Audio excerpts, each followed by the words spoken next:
حكيت الساعة 8 9.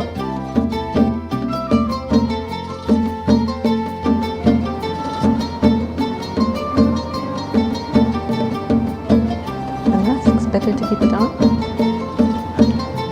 Yes, very true. Assalamu alaikum wa rahmatullahi wa barakatuh. Good afternoon, everybody. Welcome to everyone who's tuning in live or who's watching the recording. Today we're going to talk about face masks and the issues with improper disposal and the importance of properly disposing of these masks. Now we started working with the WHO to increase awareness when we noticed that as the face mask use increased, the improper disposal also increased. So people were not managing their mask waste properly, and so we collaborated with WHO, as I said, and to start a campaign called Who is Responsible? And the aim of this campaign is to spread awareness, to build capacity so that we can all be ambassadors and we can all work towards protecting our environment and our health, inshallah. As part of this webinar, we've got two distinguished guests with us. Dr. Mohammed Al-Abri, who's the National Technical Officer for Communicable Diseases and Environmental Health at the WHO, and Dr. Fatma Al-Fahdi, who's the Section Head of Environmental and Occupational Health in the Ministry of Health. Welcome and thank you for joining us. And we'll start off our session with a presentation from Dr. Mohammed Al-Abri talking specifically on masks and respirators during the COVID-19 pandemic. Thank you, Dr. Farah. It's a pleasure for me to be with you today. And as Dr. Farah said, that we are going to talk about masks and respirators used during the COVID-19 pandemic. So the learning objectives of this lecture will be I will talk about two main issues, which is describing SARS-CoV spread and recommendation measures to prevent the spread, and also mask use in healthcare setting. I will not go to the guidance and also how to put on masks, because these are obvious issues that everybody now know about it. So I'm sorry for the small writing. So we'll start by describing how is the SARS-CoV virus virus spread. So there are three main ways that the virus spread, as we all know. So it's by droplet. So these respiratory droplets goes out through speaking, singing, coughing, or sneezing, and it is transmitted to the other person who should be in a close contact, not less than 1 meter. Okay. The second way is the contact with a contaminated surface. So when a person sneezes or cough, the virus droplet go to the surface, and then when you touch this surface and touch your nose, your eyes, your mouth, this bring the infection to you. The third one, which is limited maybe to, well, it's not limited to only healthcare setting, the airborne. The spread of infection organism by dissemination of aerosol that remain infected when suspended in the air borne. This should be also, it's mostly occurred in the health care setting in aerosol generating procedures, and it can be possible also in crowded area when inadequate ventilation is there, such as restaurants, fitness setting, nightclubs, and offices, places where very close contact and very bad ventilation is there. So basically, these are the main ways for transmission of the virus. So I will talk again also masks, the main key messages for masks from that. So WHO advice for use of masks to be considered as part of a comprehensive package of prevention and control measure. So it's not only mask alone, it's a comprehensive package where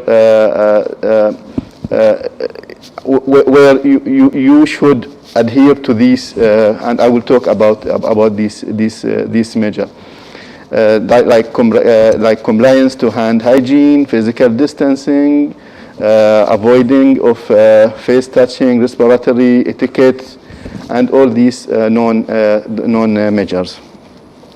Okay, so as we said, this summarize the most the 5 public health and social measures to control the infection of COVID-19, which is physical distancing, cleaning hands, and also practice respiratory hygiene, wearing mask, and ensure adequate ventilation.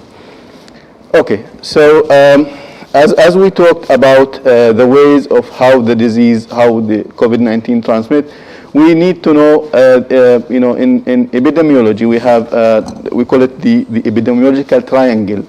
So how any virus, any organism, any disease, communicable disease spread between people.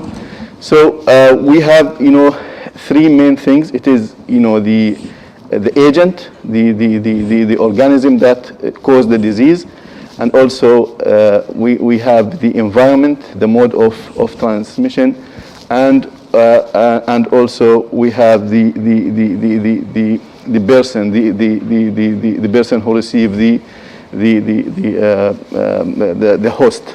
I mean the susceptible host who received this infection. So our role is to break the chain of transmission by mask wearing, so to avoid the contact, the organism to the agent to go to the host. Okay, so basically, why we do wear a mask? What is the importance of this? To protect. It's two-way protection. To protect yourself from an infected person, and also to protect others from infection, and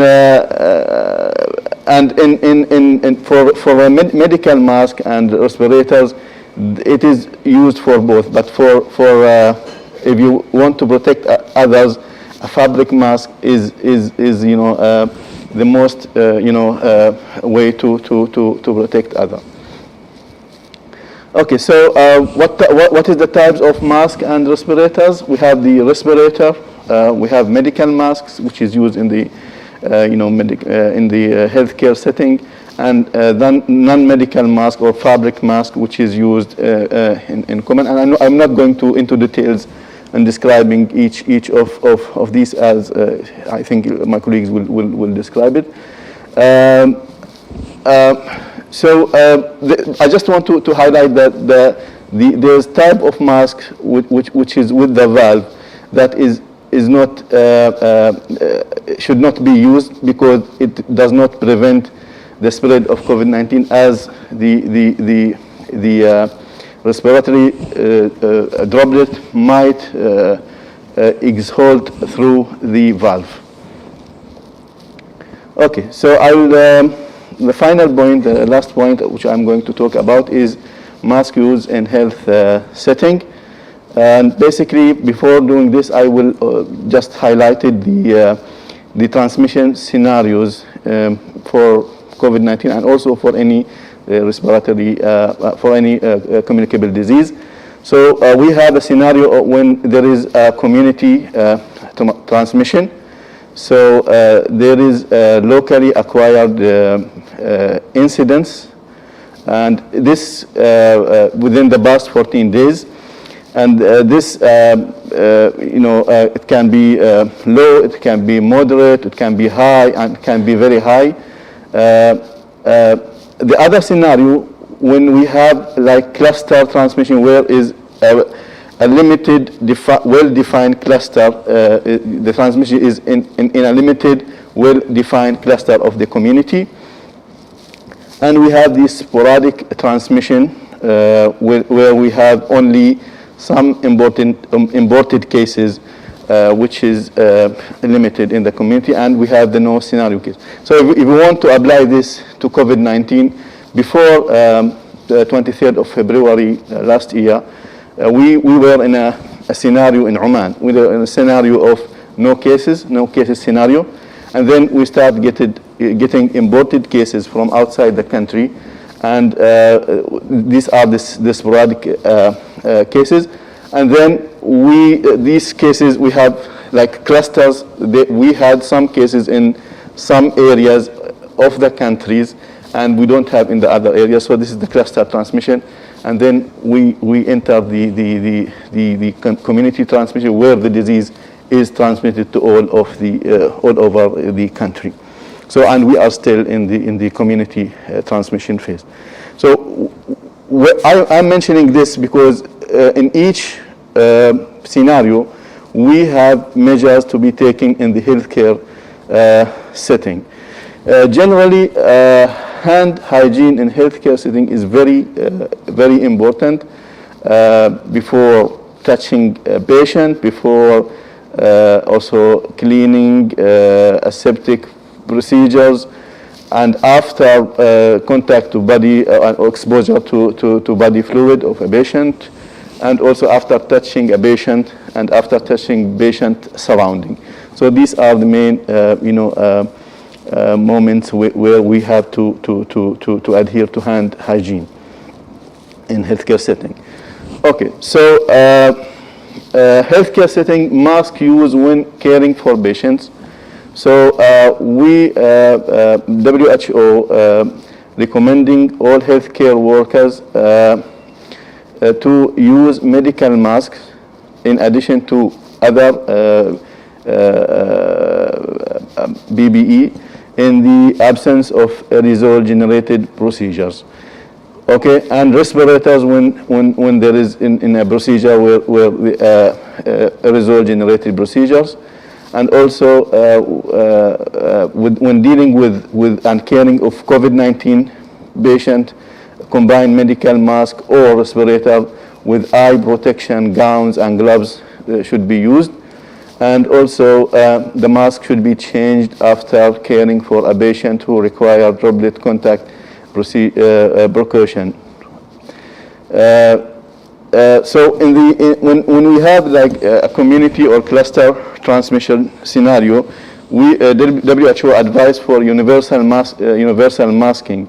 That is that all people in the healthcare facility healthcare workers, no matter what activity are taking, should adhere to the mask, wear medical mask. Other staff, visitors, and service supplier can wear medical or fabric mask, and inpatients can also wear medical or fabric masks. When we have sporadic transmission scenario, we use a targeted continuous masking that is targeting some of the area of the medical practice. So all healthcare workers and caregivers working in clinical areas are advised to wear a medical mask continuously. And also staff in non-medical areas, administrative staff, do not need to wear medical mask during routine activities. And when for patient and visitor services supply are not required to wear a mask. This is when we have sporadic cases, that is imported cases from outside the country. Okay, when we have no documented cases, the healthcare workers, staff, patient, and visitor are advised to wear a medical mask according to the standard transmission-based precautions. Okay, in the community setting, healthcare workers and outreach workers if there is a known suspected community cluster or sporadic transmission scenario, healthcare workers in the community should continuously wear a medical mask. If there is no transmission scenario, the healthcare should consider medical mask used according to the standard transmission-based procedures. Regardless of the transmission scenario, healthcare workers should apply standard procedure for all patients at all times. And finally, we should all adhere to the public health and infection control measures for COVID-19. Again, practicing physical distancing, cleaning hands, practicing respiratory hygiene, wearing masks, and ensure adequate ventilation. So this is my lecture. Thank you for listening, and we stand ready for any question. Thank you. Thank you, Dr. Mohammed, for that informative talk. I'm sure there are lots of questions, but we'll keep them for the end. And for now, we'll break for a quick ad break and be back to you with the next presentation, inshallah.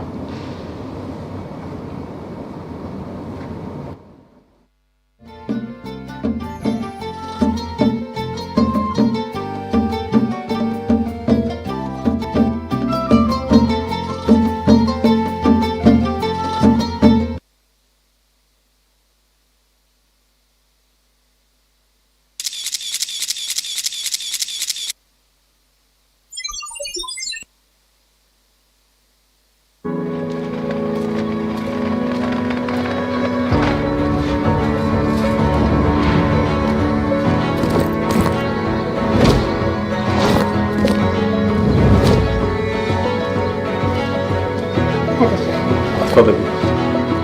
حركة حلوة. السلام عليكم. سلامات عسى ما شر. شكله تغير عليه الجو الربيع الرابع.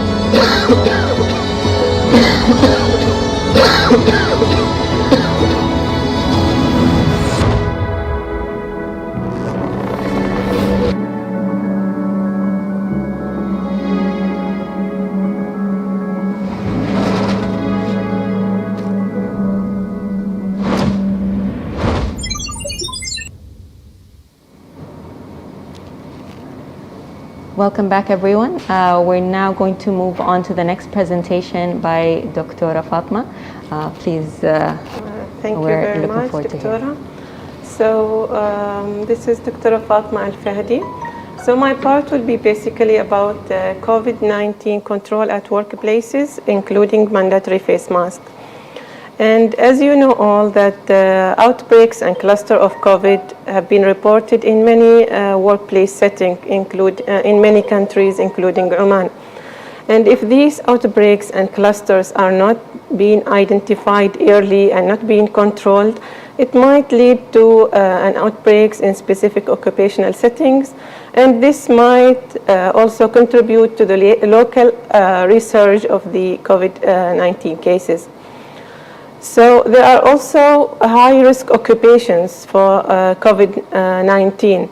I'll mention here some examples of these high-risk occupations, like those occupations which will require close interpersonal interactions, such as assisting and caring for others or working directly with the public or clients. Also occupation which are essential sectors that cannot work from home, and the services provided need to be ensured even when stay-at-home policies are in place, for example. And this was very obvious in the lockdown period in Oman. Healthcare services, police, army, food retails, pharmacies, transport and postal services, etc. Also, there are occupations which bring workers in close physical proximity to other people, like their co-workers or patients or customers, particularly when working in indoor setting or in shared transport or accommodation. So how can we control COVID-19 in workplaces? We have our friends here, which we like very much. It's the hierarchy of control. And it consists basically of 5 stages, but we have here one supplementary 6th stage. They are elimination, substitution, engineering control, administration, personal protective equipment, and the 6th one is the discipline. So as you're going down in this pyramid, it will be, the control measures will be weaker. The strongest one is the top in the top, which is elimination.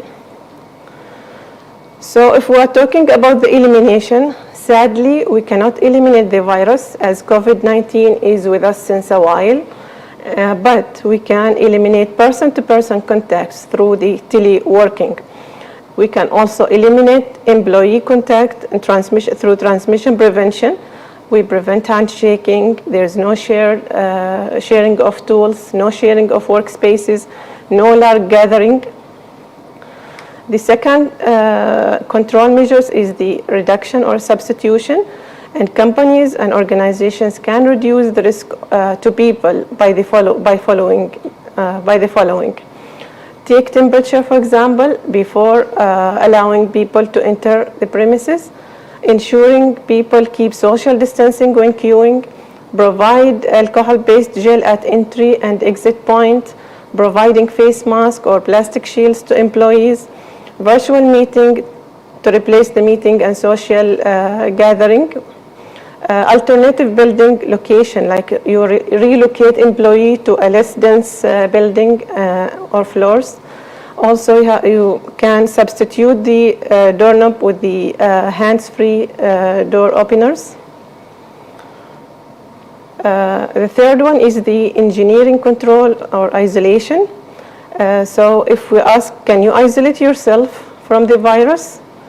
Basically, you can if you stay at home, but this will not guarantee that you will be staying away from the risk, because you will have gardeners, you will have pool cleaner services, you have maids visiting your properties. But then maybe in the workplace you can implement some other measures like physical partition between the employees. You can improve the ventilation, though we know that it's not an airborne, but it will improve the air exchange in the facility. We have also the administrative controls. There are so many examples like work rotation. If you can reduce the exposure through altered work shifts and breaks. You can also emphasize on workplace practices like clean the work area at least daily, social distancing between the employees, transportation regulation. You limit the number of employees in vehicles. Foot traffic pattern, you can do one-way foot traffic pattern for pedestrians and employees.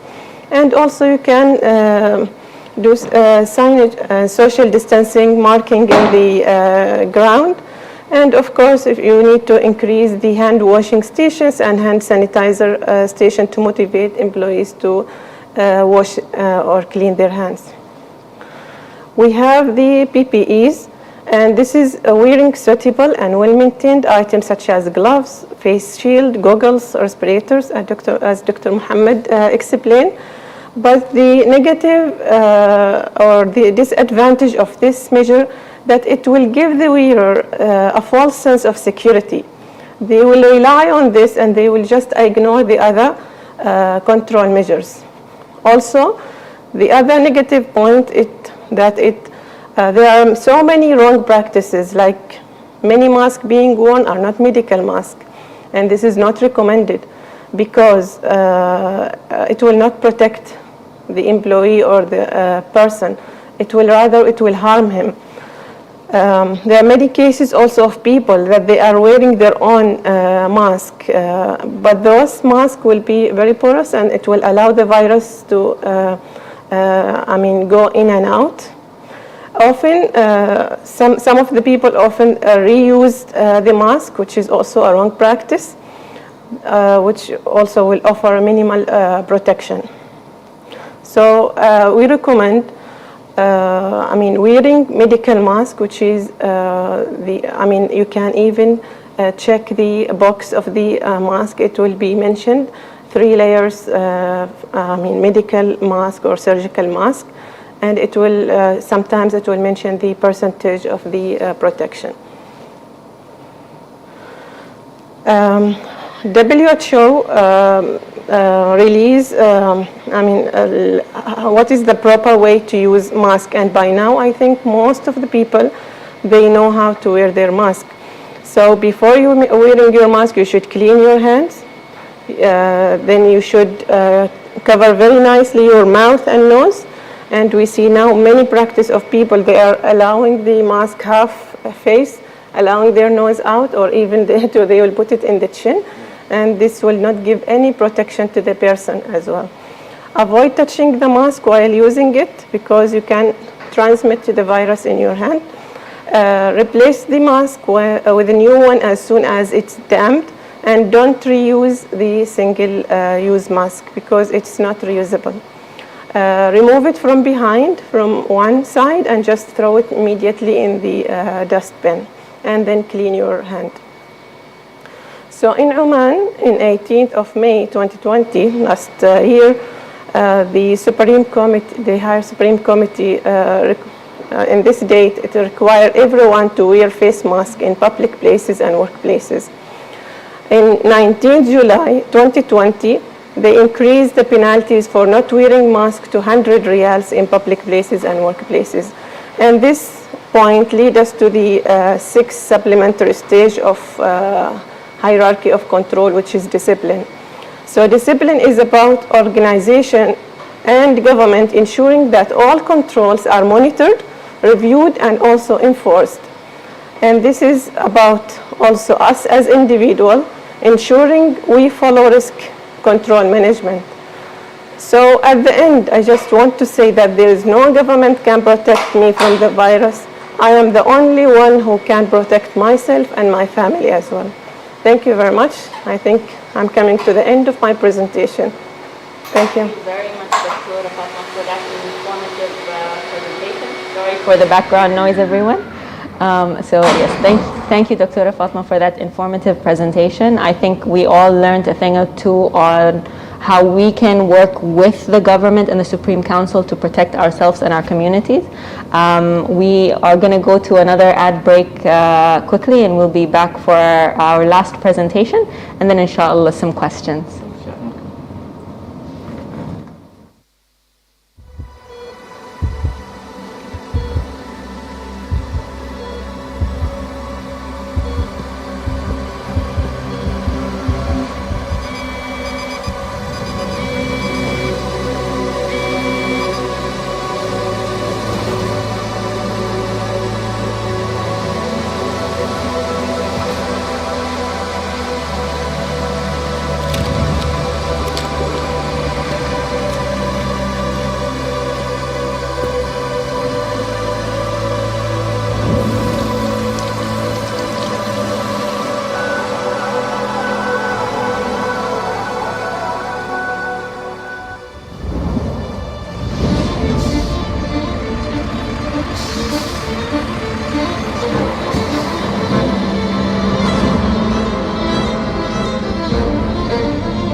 So we're on to the final presentation of this webinar. I'll try and keep it short and sweet so we can move on to some questions. So my talk is more about sustainable mask usage. Now, I think a question that we all face is how can we balance protecting ourselves and the environment? All the regulations that you talked about should really highlight the importance of protecting ourselves using all the control measures, but of course also PPE, including masks. But also in the news, what we see in local and international news is all this information about littering and the impact that masks are having on the environment. So just some statistics here, around 1.56 billion masks are estimated to end up in the oceans, to have ended up in the oceans last year. And that equates to up to over 6,000 metric tons of plastic pollution, which is quite substantial. And this plastic can take as long as 450 years to break down. So how can we, balance protecting ourselves and make sure that we're not damaging the environment? Now, I would say that the best way to do this is by focusing on sustainability. Now, we hear the word sustainability quite often, and I think we all associate it with environment or environmental protection, but there's actually three pillars: people, society, the economy, and the financial impact, and the planet and the environment. And all of these three are important, and sustainability occurs when you balance all of the three. So I'm going to go through a quick, brief discussion. Again, I am by no means covering all the points in which COVID impacts these three pillars. But if we start with people, there's some obvious ways that COVID impacts people, and that includes impacting our health and our life. So in Oman, as of this morning, there were over 150,000 cases total since the onset of COVID, and globally there are over 2.7 million deaths. Now these are large numbers. So obviously COVID is detrimental to human health, but in addition to that, the measures that we've taken to protect ourselves, like social distancing, lockdowns, have been detrimental to mental health and the way that societies come together as a whole. When we look at the economy, of course, there's some very clear ways in which COVID impacts the economy.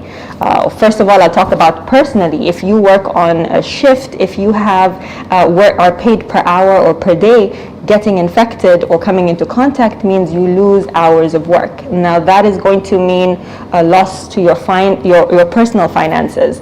But in addition to that, as I'm sure our guests are very familiar with, it costs a lot to treat a COVID patient, and that cost is borne by our government. As well as that, the lockdown and other measures that we've taken have severely impacted the global and local economy. IMF, the International Monetary Foundation, has estimates that the global economy shrunk by 4.4% in 2020, which is quite substantial. So again, there's quite a big impact on the economy. So how do we balance? How do we make sure that we are protecting people and protecting the economy? I think for both of those, it's clear that you need to make sure you're limiting spread. You're stopping the spread of viruses within the community. If you decrease the number of cases, then you are reducing the burden on people and the economy, and that also prevents the government and the Supreme Council for having to go to extreme measures like a lockdown. Of course, very important to this is the planet or the environment, and what you'll notice is in some cases, as people and the society benefit, the environment has had a converse or an opposite effect. So, for example, as we start protecting ourselves and wearing masks, the statistics I mentioned earlier, around 1.56 billion masks are estimated to have ended up in the ocean last year. Conversely, when we weren't wearing masks and we were in isolation and lockdown, the global carbon dioxide emission fell substantially, and there's estimates that it fell by around 7% last year. Most of it was at the beginning of the year. So again, how do we balance all of this? Because that is when we achieve true sustainability. When we started, we isolated people. We did keep the cases down, but that affected mental health, it affected the global and local economy, and benefited the planet, which is not true sustainability.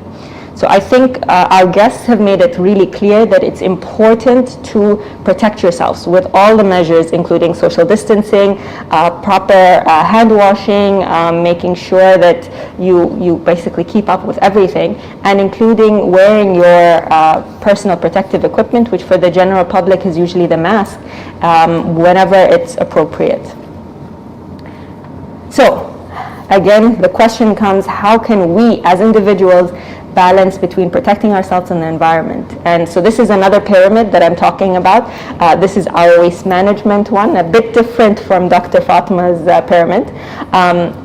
This is the ideal waste management hierarchy, and at the top is reduce. So how do you reduce? How do you reduce the amount of waste that you're producing? As Dr. Fatma said, it's quite aligned. You stay at home. You avoid going out when it's not necessary. That means you're using less personal protective equipment. And also positively impacting all the pillars of all pillars of sustainability. If you can't reduce, the next pillar is to reuse. However, as Dr. Fatma said, that is not really recommended in general. It's recommended to wear proper medical masks as opposed to the reusable face mask. That's slightly different from the WHO recommendation, and maybe that's something to discuss in the questions, but I think what's important is probably balancing. In a situation where you're working in shared spaces, or you can't avoid, or you can't ensure social distancing, it's very important for yourself and for others that you have the most effective protection. If you are driving by yourself in your car, or you have your own office and you know that you can maintain social distancing, maybe you can use something that's reusable.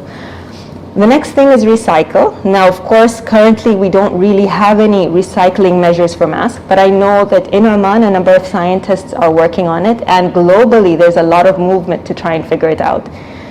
I would say we're not going to find something that we can approve anytime soon, because as part of this you need to make sure that you're collecting safely.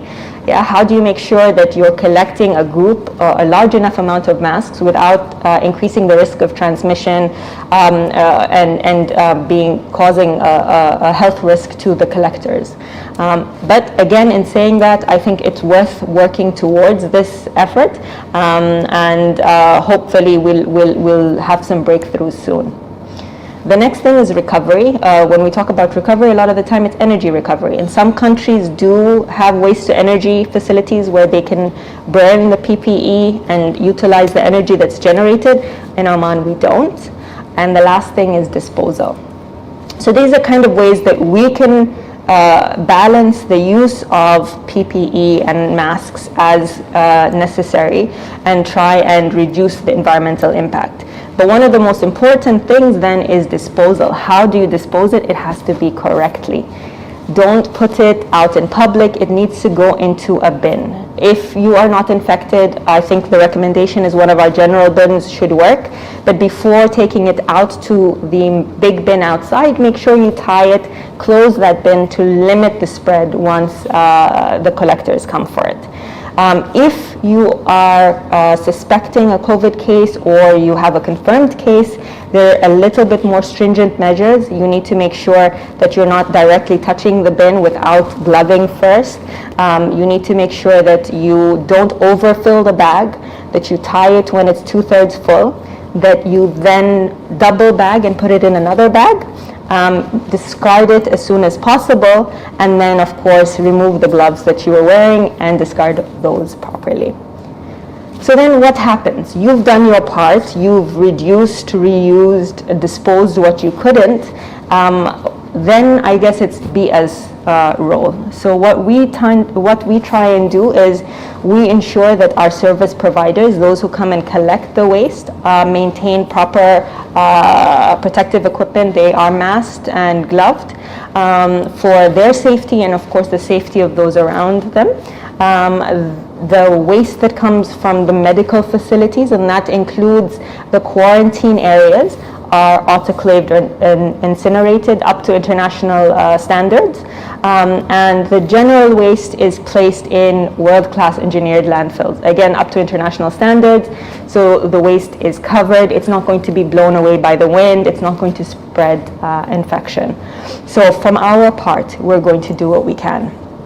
But again, I'll come back to the key concept of sustainability.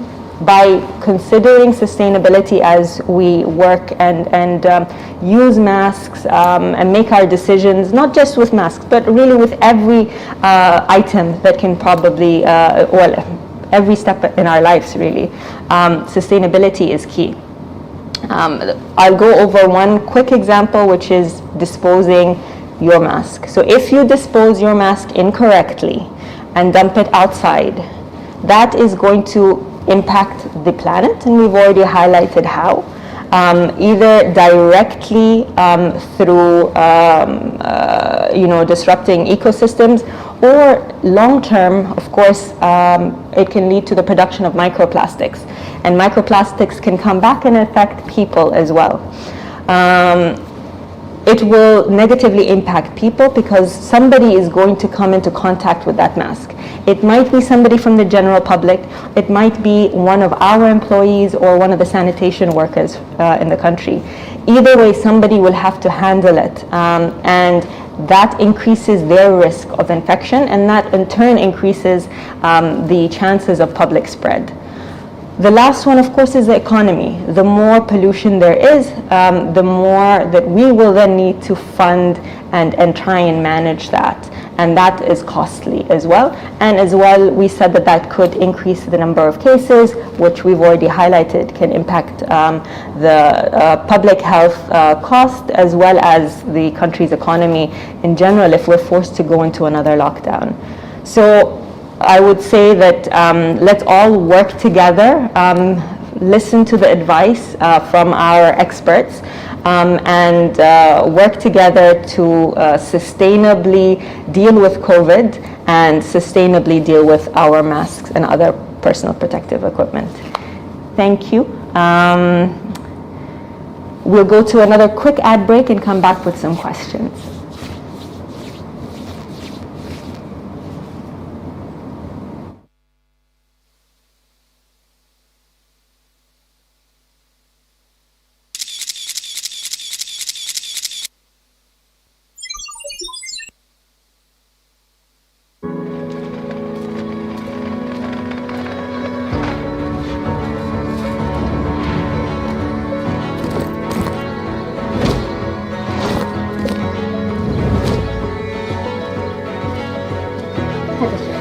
تفضل. كيف حالك يا حلوة؟ السلام عليكم. سلامات، عسى ما شر. شكله تغير عليه الجو الربيع غلط.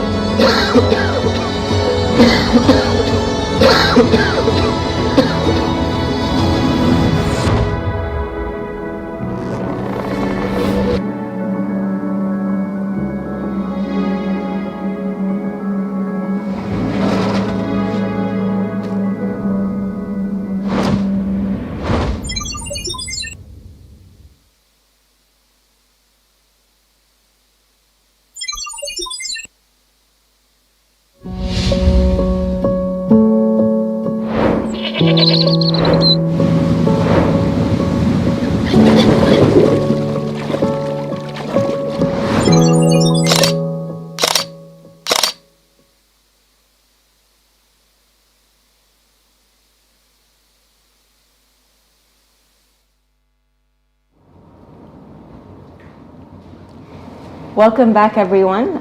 Thank you for staying tuned. We'll try and answer some of the questions that came in from the audience. This first one is, I think, for Dr. Mohammed, but please, Dr. Fatma, feel free to step in as well. We kind of mentioned earlier that there's different information on the WHO compared to what the recommendations are locally. Dr. Mohammed, are reusable masks safe? Okay, thank you for the question. Well, actually, reusable masks, it is, as we speak in the lecture, that it's part of the fabric masks. they are used for source control, so that infection will be prevented to go to others. So it is a safe way. It is recommended for the public.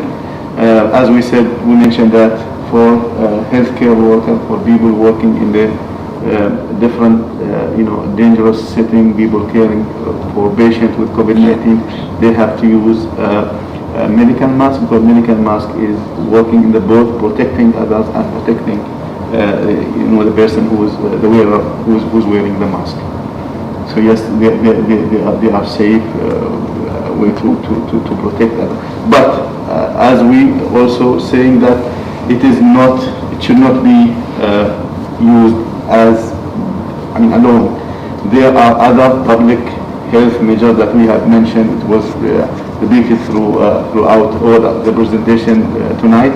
So we have to use fabric masks with other measures. Okay. And the recommendation always that it's not only the mask, it's about the other measures in addition to the mask. So it will give some protection with the addition of the other measures as well. Okay, perfect. So I think it's clear that the fabric masks do offer protection more in terms of limiting spread than stopping you from getting it. But it does offer protection, but not alone. And I think it's clear that we all need to work together and take multiple precaution steps. It sounds like also if you can use the surgical masks, it's probably... Yeah, I think there are some criteria for the fabric mask. Which is I'm not sure about whether it's available here in Oman or no, because CDC, for example, released some of the criteria for the cloth mask or the fabric mask. So it should be of many layers, 3 layers, and it should be even the materials that's being made of. There are certain criteria for. So, not any fabric mask is protective. Okay, thank you. I think I will mention that this is one in a series of webinars and talks. And the first one we had Dr. Rashada, who had done research on this, and she also found that a lot of the fabric masks that are out there are not as effective or not very effective, and that there was a substantial difference in the protection. So I think basically the go-to message here would be do all the protection measures, wear a mask for sure, and depending on the situation, maybe make a personal call on which level of protection you need. Yeah. Thank you for that. The next question is for Dr. Fatma, and it's about the hierarchy of control. So it says, how does the hierarchy of control contribute to monitoring compliance? I think when it comes to the hierarchy of control and the compliance, it's mainly talking about the administrative control, when you have to have the supervision and also the auditing of for either the workplaces or the employees, just to make sure that whatever control measures set for the workplace is being followed. And I think this is the answer of this question, if I understand correctly. Okay, thank you for that. I think that's nice and clear. I think this one is again for Dr. Mohammed, but again, everyone can feel free to chip in. Is wearing masks important after getting the vaccine? So this is a common question that's asked. Yeah, everybody knows. Yes, actually, the recommendation from WHO that yes, it is important. You have to adhere not only to wearing mask, to all the measures, the public health measures, because getting the vaccine first, if you get the first dose, there is time so that the immunity will build up, and you will get you will be protected totally. So yes, you need to adhere even if you taking the vaccine. Yeah. Okay, perfect. I think that's clear. this is all new to everybody, I guess, which is why we're all learning as we go ahead. So keep wearing your personal protective equipment and protecting yourself and those around you, even if you're vaccinated. This one is for Dr. Fatma, but again, please all feel free to chip in. Is there any chance to sanitize the place and avoid using masks? So if you sanitize the space around you, can you avoid using a mask? If you are working alone, yeah. Okay. But if you're working with other co-workers, I mean, and in close maybe interaction between your colleague, you cannot avoid wearing mask. Because you will get, I mean, the service will be, I mean, get contaminated if anyone pass through and, you know, sneeze or even talk. So it's not, I mean, for granted that if you sanitize, the virus will not come back again. And the virus is very tricky, by the way. Yani, we're dealing with virus which is staying in your body with no symptoms for example, couple of days, and you can infect your colleagues even if you don't have any symptoms. So how can you make sure that the other colleague doesn't, you know, having the virus in their body? Even if you sanitize the environment, still you have a source of the virus, maybe potential source. Okay, perfect. So I think if you're staying at home, then you can be comfortable. If anybody else comes in, like you said, the pool cleaners or the maids, then you definitely need to take precautions. So this is, I think, probably our, well, actually, not sure. There was a comment over there. So I think the comment that came in was about more a comment than a question that maybe we can discuss. And this is that in a lot of the workplaces, and you had mentioned that people are not properly wearing the mask. Yeah. So they've got the mask on, but they are touching their face, they're pulling it down under their nose or under their chin. What do you say to people like that and how they are impacting our community spread? So, I mean, to be honest and to be as well realistic, I saw many workplaces, I investigated many workplaces where the virus spread very fast between the employees just because they are not stick to the control measures being set by the company, and they are not also compliant to the wearing the face mask properly. And they will just feel comfortable because you are my colleague, I will chat with you, I will take snacks with you, I will go, in your car, and then you will have the virus, and you will take it to your family, and then it will go on and on. So for the time being, until we reach to the community, immunity, you need to stick to these control measures. You need to wear your mask properly. You don't have only to wear it just like wearing it. You need to wear it properly, and you need to also to stick to other control measures, which is hand washing and social distancing as well. And I think you mentioned something earlier in your talk, which is that it can be quite tricky because just by wearing the personal protective equipment, it gives you the illusion that you're safe, and you become casual and you become careless. So the mask almost, as well as protecting us, almost makes us feel superhuman, and we forget the other measures. So yes, please make sure that you keep up with all the measures. There's another, I think, last quick question about medical waste, like masks and personal protective equipment. Where does it go?